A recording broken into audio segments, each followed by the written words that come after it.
Hello, welcome to ProTrust Consulting. I'm Robert Cartmel, and this is a brief note regarding the uses of tenants in common and joint tenants for joint property ownership. There's a common question to arise with many people who we act for as to how best to own their property jointly between them. Many people do not have a lot of advice on those sort of areas until they see people like ourselves to deal with wills and estate planning. So hopefully this is a helpful video just to take you through a few slides and give an explanation that you can refer to when you need to. So joint tenants and tenants in common, the differences, they relate to owning a property or an asset, could be a bank account, could be any asset that people own jointly. And this concept is the understanding that we have in the UK, attributable to English law, the law of England and Wales, and UK law generally. So, joint property ownership. So you'd think when you own a property jointly that there's just one way of owning it. In fact, there are two main concepts of how joint property is owned. And you see from the slide, those concepts are labeled joint tenants and tenants in common.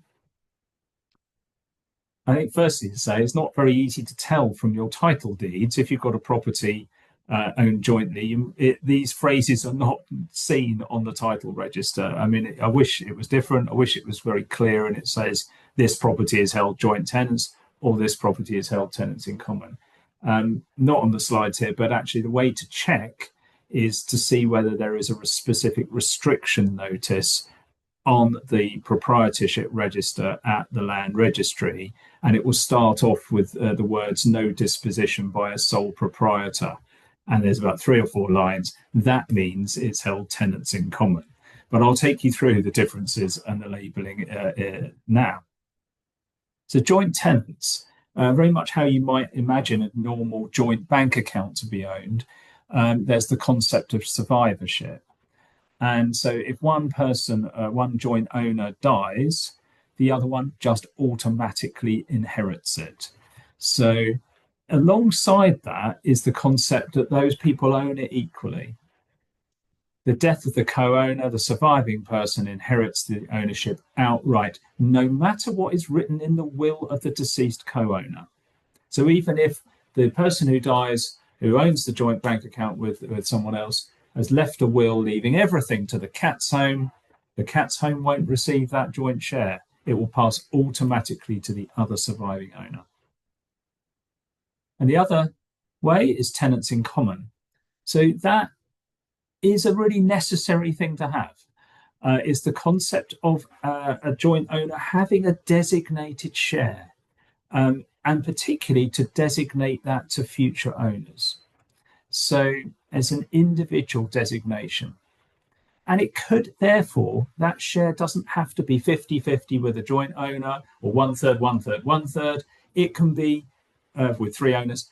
It can be any percentage value. And normally that is recorded under a deed or a declaration of trust or a notice of severance arrangement. And that therefore means that different people can own different shares. Really important, perhaps, where it's not a couple you're talking to, it's, say, I don't know, a brother and a sister who have inherited a share of mum and dad's estate, and they've inherited it 50-50.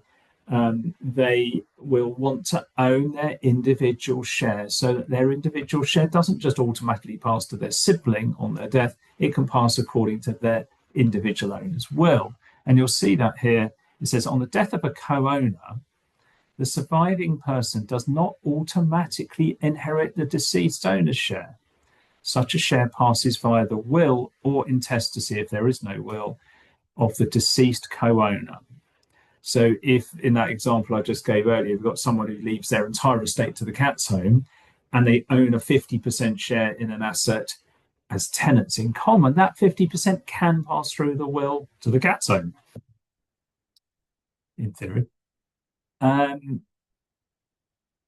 And ownership as tenants in common means that each party can have a designated share, and it doesn't therefore have to be equal. So if I went into a business transaction with a friend to buy a property as a development or something, and I put in 75% and my friend put in 25%, then we would hold that tenants in common to show my contribution and ownership as 75 and my friend's as 25. And that is the method of doing that. But it does take some understanding. And often when you complete a property purchase, for example, you will find the conveyancing solicitors don't often or very rarely really talk about these things. And it's really important. And when is it important to particularly review the ownership of joint assets? We do so with our clients when we're dealing with their wills, updating them, making new ones, or generally for estate planning, the concept of giving assets and passing estate down family lines to ensure children inherit estates under wills. So it might be that when people are looking at protecting their estate from sort of outside influences, erosion from care fees, divorces, bankruptcy, and other such things, we will then look at how their assets are held and where and how they pass through their wills. And that goes hand in hand with looking at things like inheritance tax mitigation and planning for how tax is paid. So I hope this is helpful as a quick summary of those two concepts.